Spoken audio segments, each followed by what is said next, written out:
welcome. Thank you. Hello. I'll let you introduce yourself and off you go. Perfect. Right. Thank you. Well, thank you for having me here today. It's nice to be here. It's the first meeting that I've been to in this patient population group, so I'm very happy to take questions and catch up with some of you afterwards. So my name is Renae Stefanetti. I'm a research associate and a clinical exercise physiologist at Newcastle University. So previously, I've kind of worked with patients with a mitochondrial condition. So a lot of what I'll talk about today is kind of learnings from that, and I've tried to kind of apply it to your patient population group as well. And I'll just say, I know physical activity is it can be maybe a difficult or perhaps a challenging subject, but hopefully today we can talk more about the practical barriers around those things. So I want you to feel like it's nothing to be kind of scared of, and hopefully change maybe some people's views about activity. So as I said, today we'll talk about physical activity and what we actually mean by physical activity. So it's not kind of being in a gym and going on the treadmill and that kind of thing. It's much more broad. We'll talk about the benefits of activity, and that's general benefits, but also more specific to you guys and your population group. We'll also talk about some of the barriers that you may come across and ways that we can potentially address those barriers. And we'll talk about how to adapt physical activity for you. So there's lots of different parameters that we can adapt individually.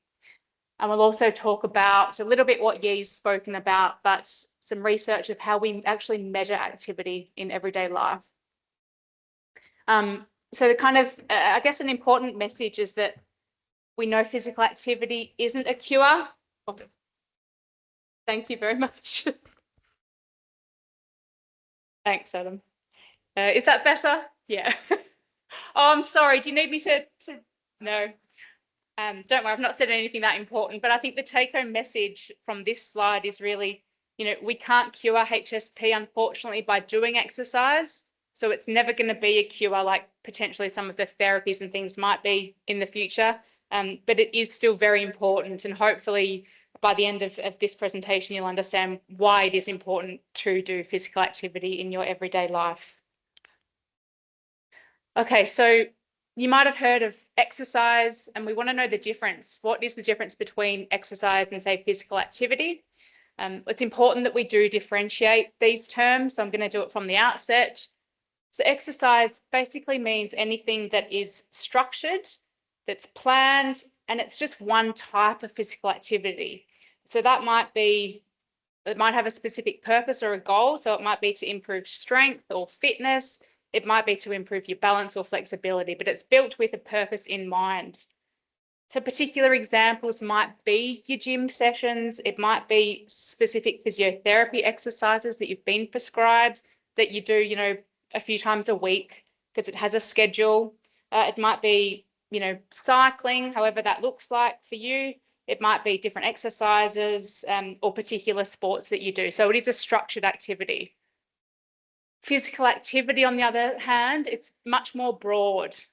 So basically the definition is any movement. So if I'm moving my arms, for example, I'm standing here, it's anything more than rest. So rest means we're sitting down, not moving. Of course, we're still expending a little bit of energy just at our basal resting state, but anything above rest counts as physical activity. So you guys walking in and out of here, as you've kind of come from the car or that type of thing, that all counts as physical activity. So as it kind of says there, it's a part of your daily life, and it can be, of course, spontaneous. And it can also include recreational activities. So things like, I'll give some examples. So things like dancing or playing with the children, whatever kind of your recreational activities look like. It does also include kind of anything that you do at home as a household chore, or it might be in the garden, mowing the lawns or gardening. It can be moving around, from the kitchen to the lounge room or whatever it might be. That all constitutes physical activity. And I'm obviously emphasizing this because this is what I'm going to talk about today. I'm not going to so much talk about exercise. It is about maintaining that active lifestyle throughout your days. So I think we've kind of emphasized that it is that daily activity that counts. It's not just about exercise. Of course, not everybody wants to or even can do kind of formal exercise. So that's kind of, we'll talk a bit more about that as we go on. So I'm just going to go through some of the benefits of physical activity. So it's important for our long-term health. There's been numerous studies which have shown that it can prevent premature death and even kind of the reduction in developing certain chronic diseases. So that's things like your cardiovascular diseases, your diabetes, even certain cancers. So it does have important benefits there. For our cardiovascular health or our cardiovascular fitness, it's obviously important to help us as well in our daily life, endurance that we need, reducing our blood pressure, and so on. It does support our brain health. So that's things like supporting concentration or attention, memory, those types of things. It even can help with our sleep and mental kind of illness, things like depression and anxiety. It has kind of good correlates there as well. Important for our bones and our muscles, so it can help maintain our strength, which is important for everybody kind of, as we get older, but it is especially important when you do have a chronic condition as well. We want to try and maintain, and that's important for our mobility, so moving around and maintaining our independence. So in terms of everyday life, it helps us kind of have that stamina. And one thing I'll touch on is it's important to reduce deconditioning. So sometimes we can get into what we call like a deconditioning cycle. So it's because we don't do a lot of physical activity. That means that we have a reduced fitness and a reduced strength, which then means doing activity is even harder. So the result of that, because it's harder, we do less activity, and then it's like this. Does that make sense? It's this vicious cycle. So we want to try and break that cycle. And of course, it has implications for our overall health. So things like, social connection, even our confidence in moving and confidence as a person, our self-esteem, those types of things, and generally our quality of life. And just to emphasize that really any activity is better than none. We will talk a little bit about what we should aim for, but just to say any activity is better than none. And often it's the greatest benefits that come from when you've done no activity to actually doing a little bit of activity. That's when we see the biggest gains from a health perspective. Okay, so I said we'll talk about potential benefits specific to HSP, and I just want to emphasize that there isn't a lot of research in this particular field. So it's why we need more evidence. But and Yi has spoken a little bit about the potential benefits as well. But one of the important things in terms of, doing flexibility or stretching exercises is that we want to try and maintain that joint range. Okay, so that can help kind of manage our tightness and obviously the risk of contractures as well. So increasing our strength or maintaining our strength is important because we use strength in every activity. So lifting anything, or whether it's drying your hair or whatever that might be, that all, strength can have a huge advantage just for your daily movements. Stiffness and spasticity, so it can help kind of manage cramps, obviously, as you'd mentioned, in combination with that usual care, but we know exercise can help manage those particular symptoms. Balance activities or exercises can help support our confidence. So how confident do we feel moving about in our daily life? So it can help reduce the risk of falling. And of course, importantly, it can help us with our independence. So in terms of limiting that deconditioning and increasing independence. So just wanted to touch on what success might look like. And this is, of course, it's very individual. So what one person might feel has been a beneficial physical activity program, say, is going to be different to somebody else. But what that success might look like, it might not mean that you actually can get better in terms of, running a marathon or whatever it might be, although I'm very inspired by some of the earlier activities. I think that's brilliant. I love to see that kind of stuff going on. But as I said, for everybody, it might be different. It might just be that actually you can maintain a function for longer. Maybe, you can sit for longer or stand for longer, whatever it kind of is, and it's got to be what's meaningful to you. But inactivity, we know independent of, I guess, the amount of exercise we do, has a negative impact on our health. So it doesn't matter if I go to the gym every day of the week, if I'm sitting in my office 8 hours, that is detrimental to my health. So we have to try and break up that inactive time. So this might be a kind of common question, and there'll be similar kind of questions that people might have.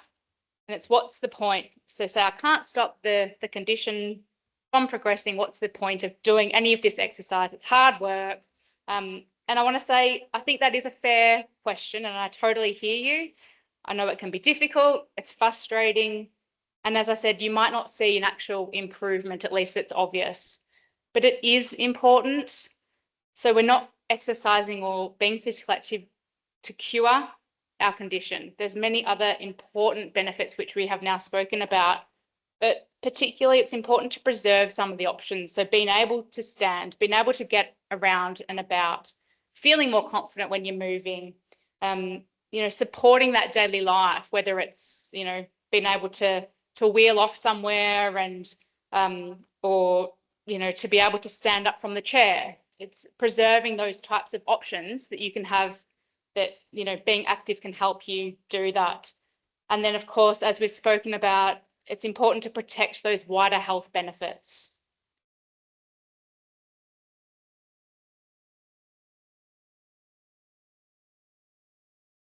Okay, so now talking about the barriers, which I know people have many barriers, and I'm happy to, if people want to kind of tell me what their barriers are, if that's helpful, but I'll go through what I think may be some of the common barriers. And of course, these are very real for people, because these can be physical, they might be more practical, but starting with the physical, things like stiffness and spasticity, weakness and foot drop, I know that makes physical activity much harder. A lack of balance and fearing falls can also be quite problematic for people as well. You might have symptoms like fatigue, it might be physical fatigue, it might be mental fatigue. You might feel exercise or physical activity gives you a lot of pain. It might be that actually the aids are quite uncomfortable. Maybe you don't like wearing splints, or perhaps you don't have access to particular, facilities or transport to get to the facilities, or even specialist support. So that's a kind of more of a practical barrier. Or it might be actually you're lacking some confidence and just the motivation, because, you have this feeling of I'm not getting anywhere.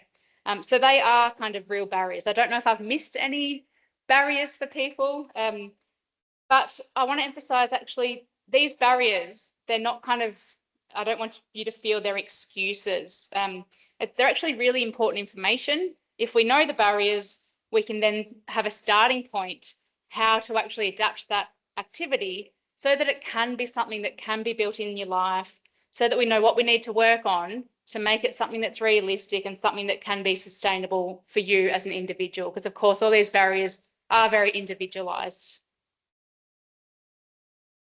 So fatigue as one of the barriers. I know this can be a common symptom, and sometimes it's hard to get that balance between, physical activity and fatigue.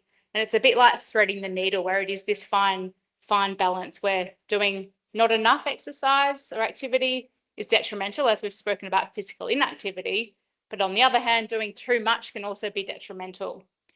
So as we've spoken about, too little over time. So if you think of this as inactivity, we've got a reduced fitness. We therefore get this deconditioning happening.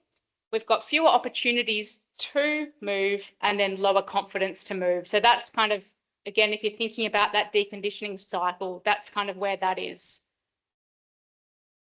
On the other hand, doing too much activity, so if you're kind of overdoing it, we know that patients will report back that actually it does make their symptoms worse.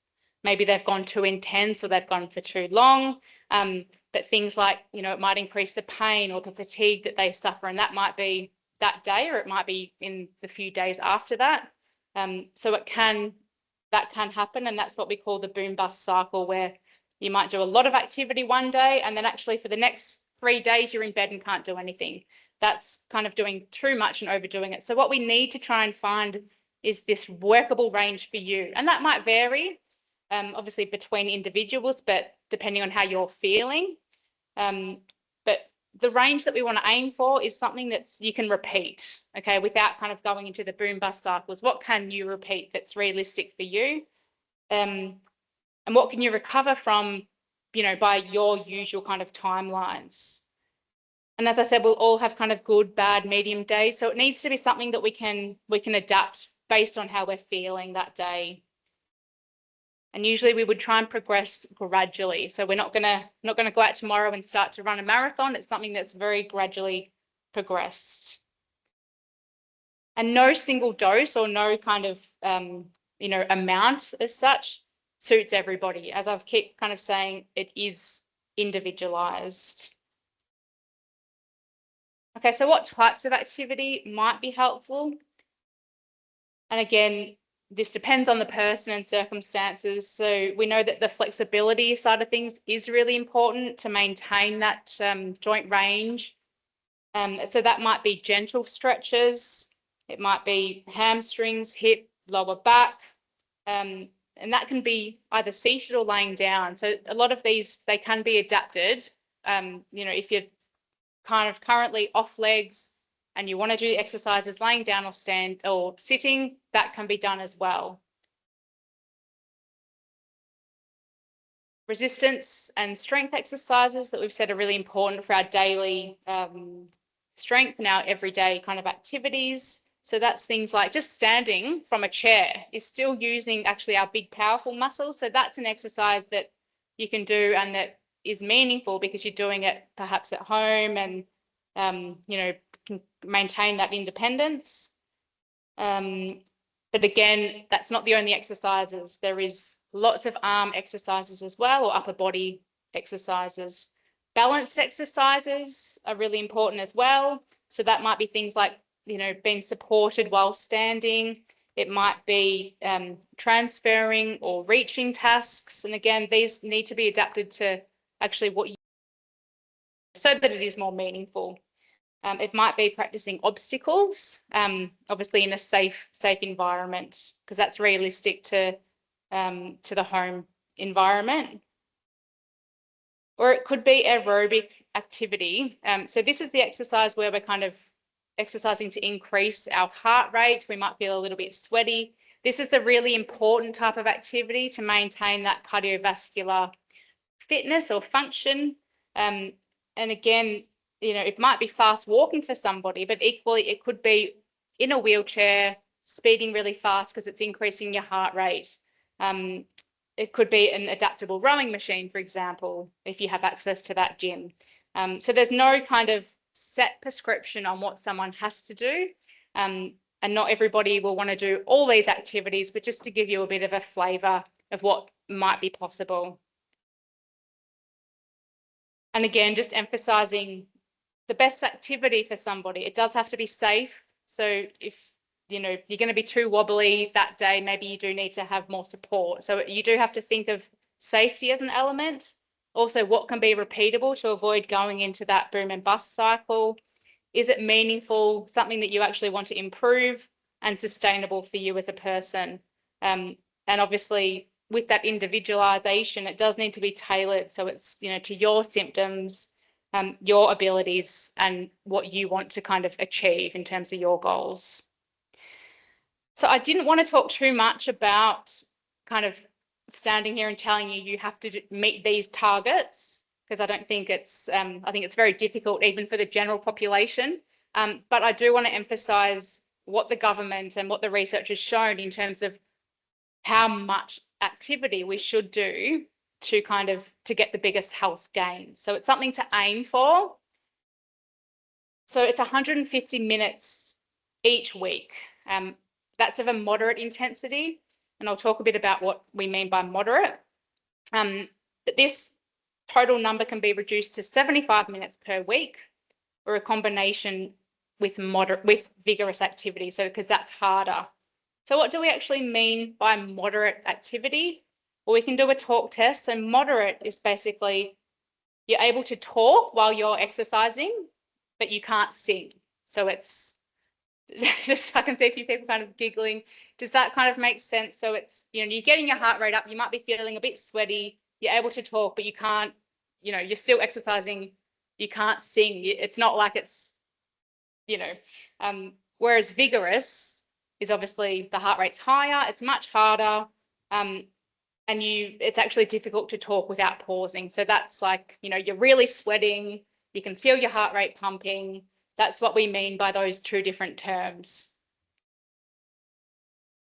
The other thing that is kind of recommended in general guidelines, as I said, there's not research specific to HSP, so this is general guidelines from the government, is that we should be doing those muscle strength and balance exercises at least 2 days per week. So that's, we've kind of spoken about those, but and for you guys, it's even more important as well to maintain our independence and those benefits that we've spoken about.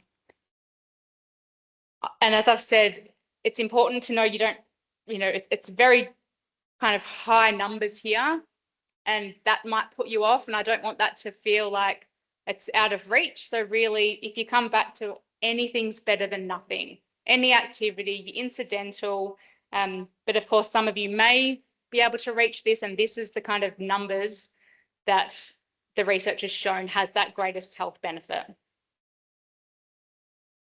So we'll talk a little bit about aids. I know we've said that they can be a potential barrier, which they can, but they can also be really helpful to actually help us stay physically active.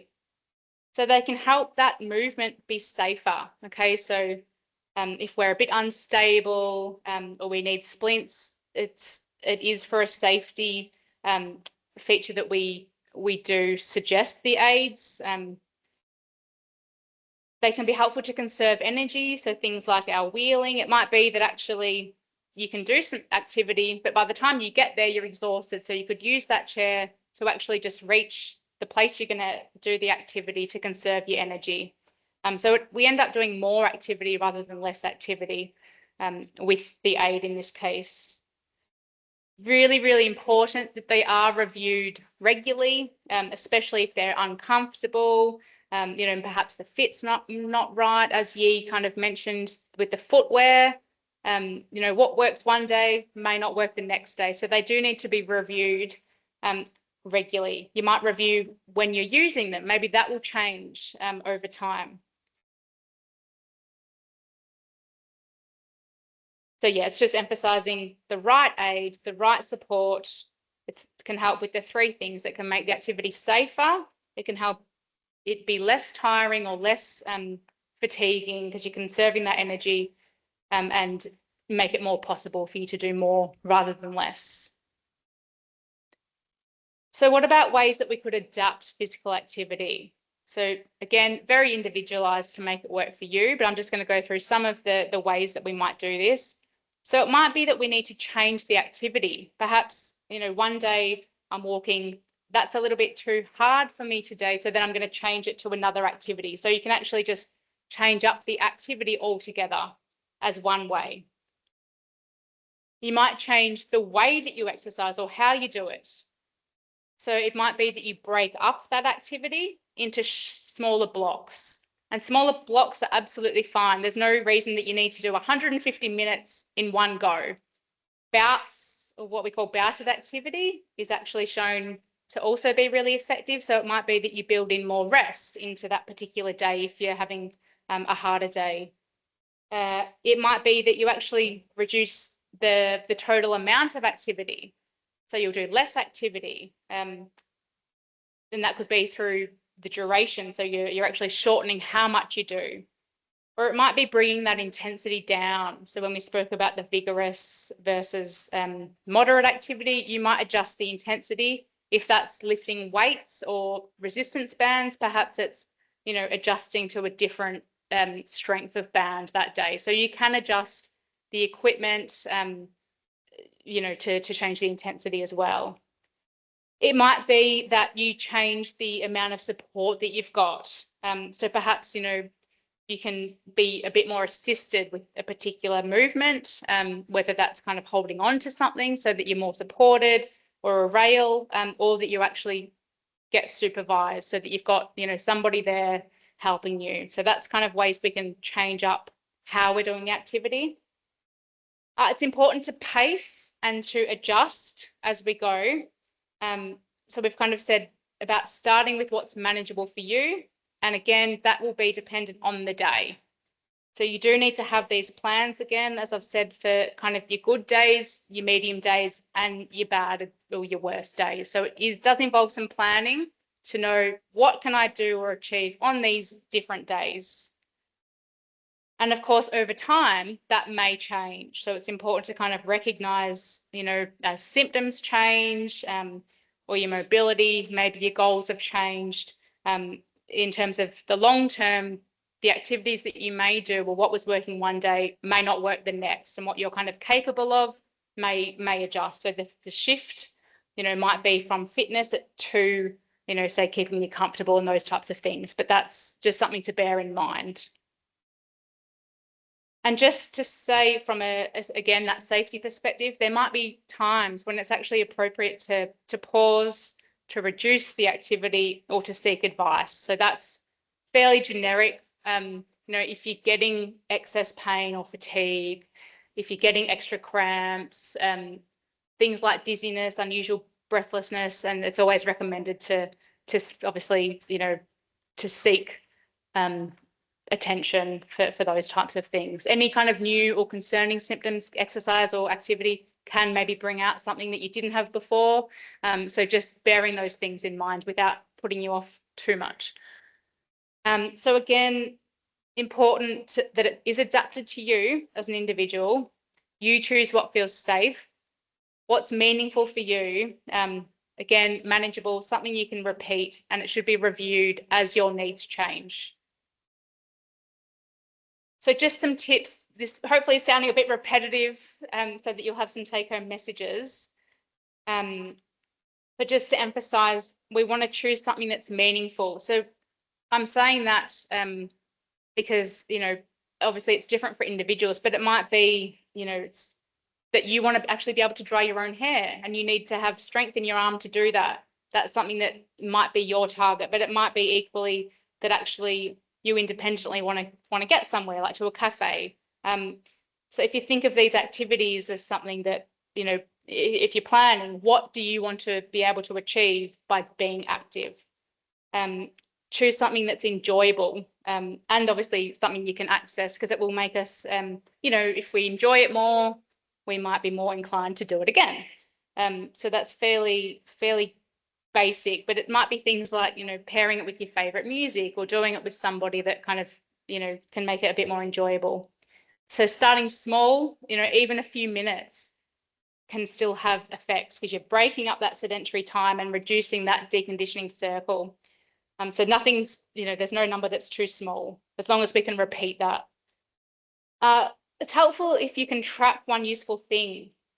So that, again, will depend on what you want to kind of track. It might be that actually you've got a lot of pain and you don't want to increase that pain, you want to decrease it. So perhaps having more strength can help you reduce your pain, or whatever it might be.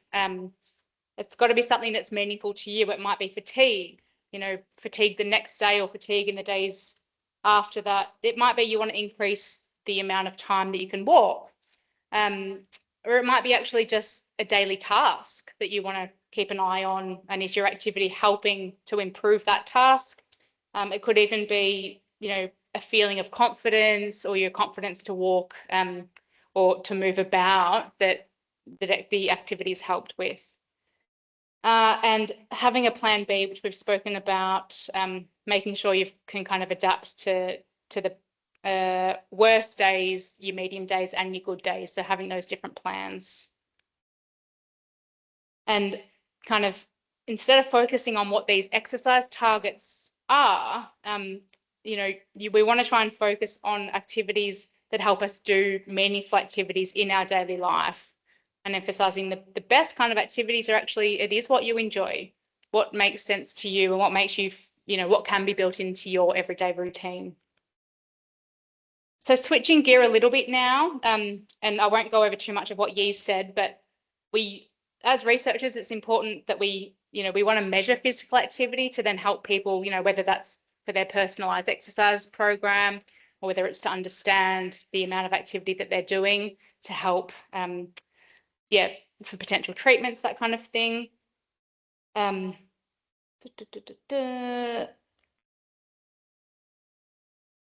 So there's different ways that we may measure activity, or different tools, if you like. So one of them is like a wearable, basically it could be a watch, or as Yi showed, it could be on the back.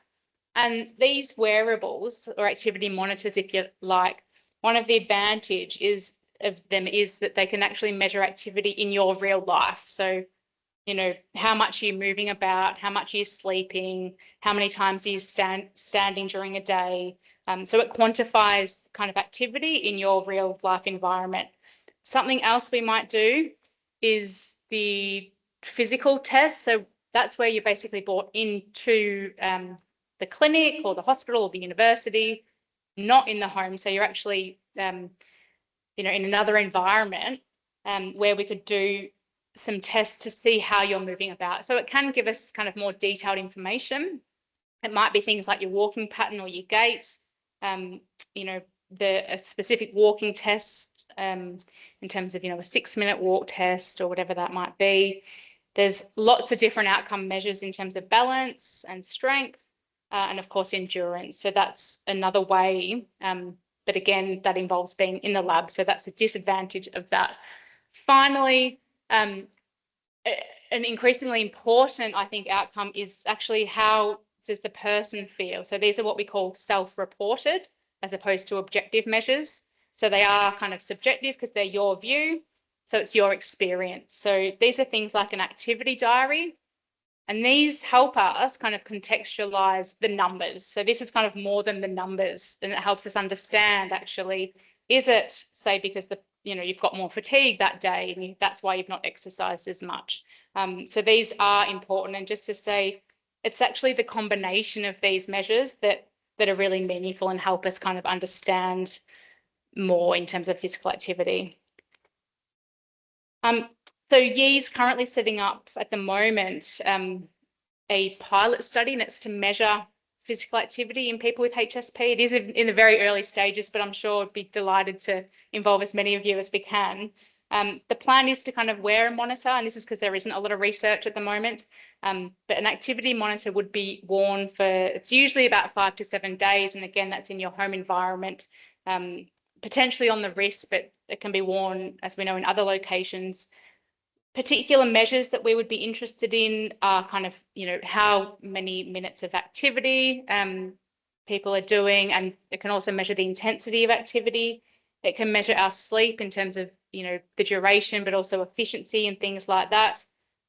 Some monitors, not all monitors, can also kind of estimate our speed of walking and those types of things as well. So they're getting much more sophisticated now in terms of what the monitors can measure. The important thing is as well, when we do any of this kind of work, is listening exercises. So it's, was the monitor comfortable to wear? Was it practical? Maybe you couldn't sleep with the monitor on. All of this feedback is also a really important aspect of the research as well. And then we're hoping to kind of explore, as I've kind of said, to quantify the numbers around this, because at the moment research really is lacking, and that can help kind of for future studies and as Yi's mentioned about therapeutical trials, potentially as an outcome measure. What measures actually are the most sensitive? What give us the most information? And what measures also kind of matter to you?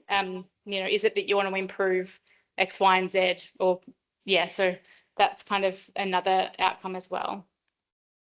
I think I've kind of hopefully drummed down some of the take-home messages, and we'll just quickly go over them again. That we know activity can't cure HSP, but that doesn't mean it doesn't have value. So it can be hugely beneficial for a whole range of reasons, one of which is general health benefits, and that's a huge reason why activity matters. There's no right amount of physical activity. It is very individualized, but if you try and think, what's safe, what's manageable for that particular day, what's something I can repeat, what actually matters to me, so what's meaningful, and something that's sustainable that you can build into your everyday routines over time. We spoke a bit about aids and adaptations to make activity possible. And as we said, these things need to be reviewed on a constant kind of basis. And just saying about future research, really, we do need more research in this area because it can obviously inform clinical care as well. And just want to emphasize there is some useful resources. All three of these actually have videos online with all different types of exercises. So it might be flexibility or stretching exercises. There's also, strength-based exercises. The NHS in particular does have a section on fitness advice for wheelchair users, which has links to, in your area, specific gyms that have adaptations and that type of thing. So there is great resources out there, which I just wanted to highlight those in case you weren't aware of them. But yeah, that's me done. But yeah,